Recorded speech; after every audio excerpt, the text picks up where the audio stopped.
ఇవాళ రెసిపీ బీర్నీసు ఇలా కడిగి శుభ్రంగా కడుక్కొని చిన్న కట్ చేసుకోవాలి. ఆలుగడ్డ, ఉల్లిగడ్డ, కొత్తిమీర, మిరపకాయలు, టమాటా ఇవన్నీ కలిపి ఇప్పుడు వండుకోవాలి. ఆయిల్ పోసుకొని ఆయిల్ వేడెక్కాక ఆవాలు వేసుకోవాలండి. ఆవాలు వేగాక పచ్చిమిర్చి, ఉల్లిగడ్డ, పసుపు, కొద్దిగా దాల్చిన చెక్క పొడి అండి,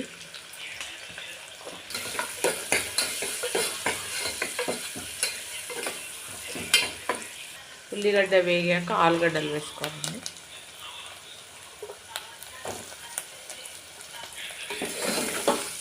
మీడియం ఫ్లేమ్లో పెట్టి ఉడికించుకోవాలి. నూనెలో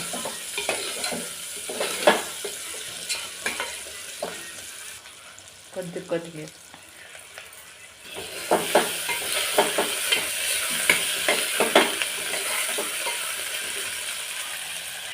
అల్లం పేస్ట్, ఉప్పు మీ రుచికి సరిపడా వేసుకోండి.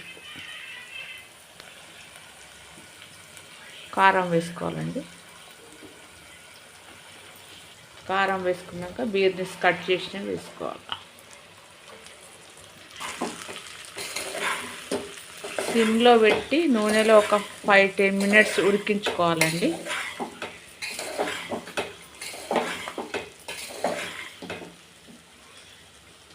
కలిపేసి సిమ్లో పెట్టి ఉడికించుకోవాలి. మూత పెట్టేయాలండి.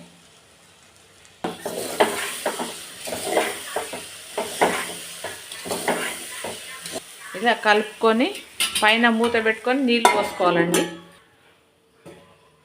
కొంచెం కొంచెం వాటర్ అందులో కూరలోకి వదులుకోవాలండి. నీళ్ళు వేడెక్కకి ఇందులో వదులుకోవాలండి. వదులుకున్నాక టమాటా వేయాలి.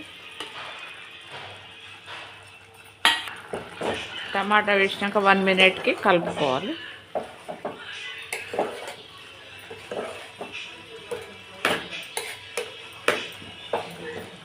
వరకు మూత పెట్టేసుకోవాలి.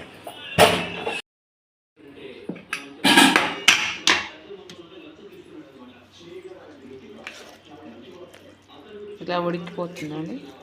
ఇలా ఉడికిపోయాక కొద్దిగా గరం మసాలా వేసుకొని